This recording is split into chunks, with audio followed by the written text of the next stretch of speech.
आजच सबस्क्राईब करा आणि आपल्या आवडत्या मालिकांचा आनंद लुटा. अहो येताय ना, एजे वाट बघतायत, या आता.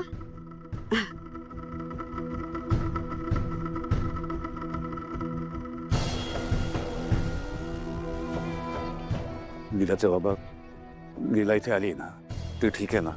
कुठे येते? नाही ना, अहो ठीकच नाहीये ती. काय सांगू, घरी आली ती रडकड. विचारते मी तिला तर काही सांगायला पण तयार नाही. हा नाही म्हणजे विचारलं मी तर आत पण ह्यांच्याशीच बोलत बसली ती. मला काही कळतच नाही काय चाललंय ते, हेही काही सांगत नाहीयेत मला. मी बोलतो तिच्याशी जरा. हे जे माझी एक विनंती आहे, तुम्ही आता माझ्या लीलाला भेटू नका प्लीज.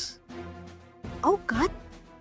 खरं म्हणजे तुम्हाला अडवण्याचा मला कुठलाही हक्क नाहीये, पण लीलाचा बाप या नात्याने मी तुम्हाला सांगतोय, माझ्या लेकीला थोडा वेळ द्या.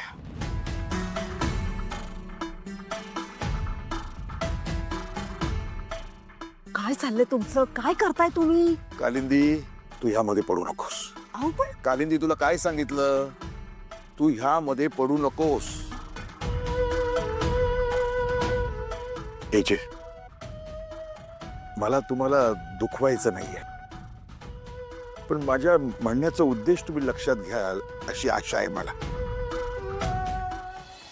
सध्या तुम्हा दोघांच्या नात्यात जे वादळ निर्माण झालंय ना, त्यामुळे माझी लेक पुरती कोलमडली हो. तिला प्लीज प्लीज थोडा वेळ द्या.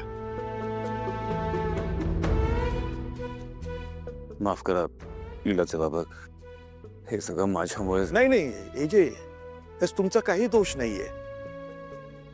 तुम्हीही कुठल्या त्रासातून जाताय याची कल्पना आहे मला, पण याची काळजी करू नका. माझी लेक ना मोठ्या धीराची आहे, ती याही परिस्थितीला खंबीरपणे सामोरी जाईल याची खात्री आहे मला. पण प्लीज माझ्या लेकीला ना थोडा वेळ द्या.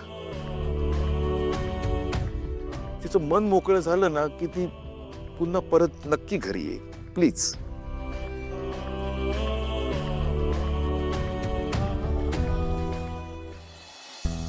ठीक आहे, मी येतो. तुम्ही काळजी घ्या तिची प्लीज.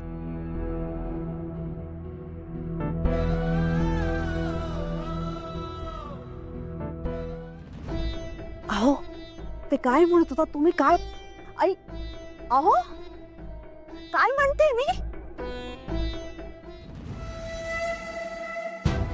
काय झाले नक्की? यांनी एजेंना भेटू का दिलं नाही लीलाला? नाही, मला ना या गोष्टीचा शोध लावायलाच हवा. देवा, ही रेऊ पण ना कुठे जाऊन बसली काय माहिती, फोनच उचलत नाहीये माझा. कसं वाटते बाळा? मी तुमच्यासाठी सूप आणू, तुम्हाला बरं वाटेल.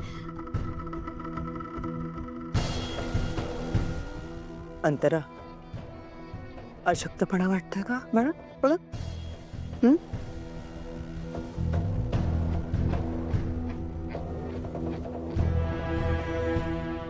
अंतरा काहीच का बोलत नाहीये? त्या फोटोंमुळे तिला सगळं आठवलं असेल का? अशा गप्प काय बसलायत अंतराई? म्हणा ना, तुमची अंतरा परत आलीये म्हणा.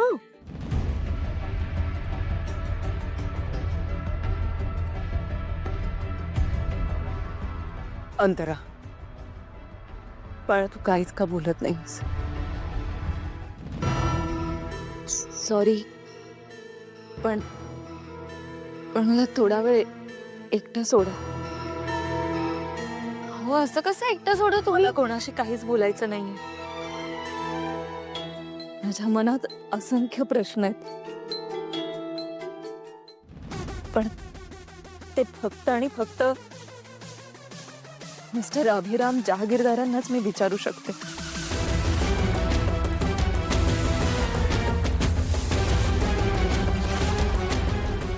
अहो पण त्यामुळे प्लीज प्लीज मला एकटीला सोडा. बर बर, आराम कर.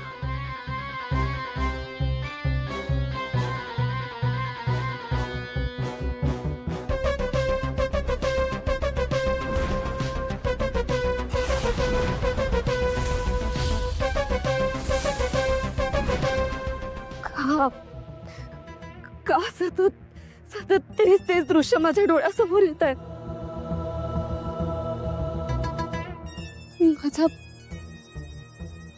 माझा आणि या घराचा काय संबंध आहे? त्या फोटोजचा काय अर्थ आहे? काहीच कसं आठवत नाहीये मला. हे हे असं अर्धवट आहे सगळं. हे अर्धवट आठवणींसोबत जगण्यापेक्षा खरं तर मी जगायलाच नको.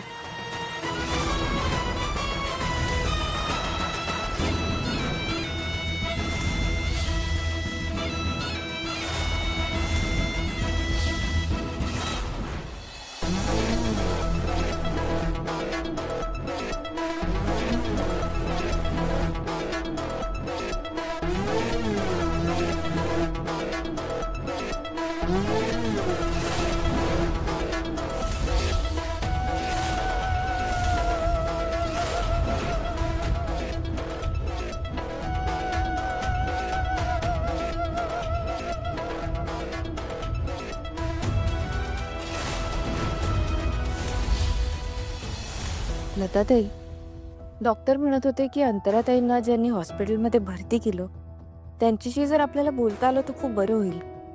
म्हणजे त्याचं काय आहे, डॉक्टर म्हणत होते की अंतराताईंची ट्रीटमेंट थोडी बदलायची आहे, काही थेरपीज ॲड करायचे. सो जर त्यांच्याशी बोलणं झालं असतं तर खूप मदत झाली असती. बरं ठीक आहे, मी देते तुम्हाला नंबर, पण या सगळ्याची ना त्यांना आधी कल्पना द्या तुम्ही.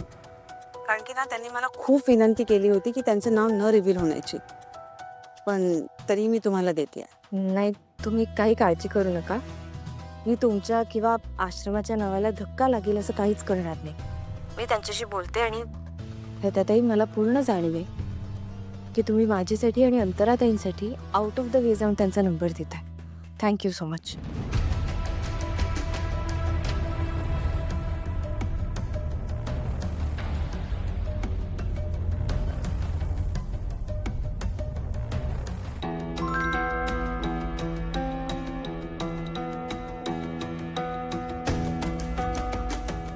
हॅलो सर, मी अंतराताईंची नातेवाईक बोलते.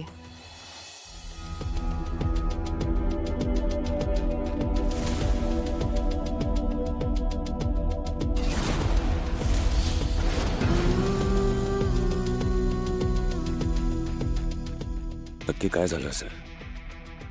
अंतराला माझ्याशी काय बोलायचं असेल की आई म्हणते तसं तिची मेमरी परत आली आहे?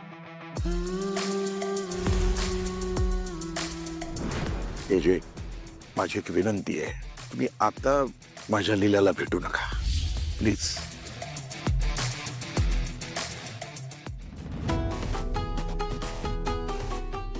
या मिस्टर अभिराम जहागीरदार.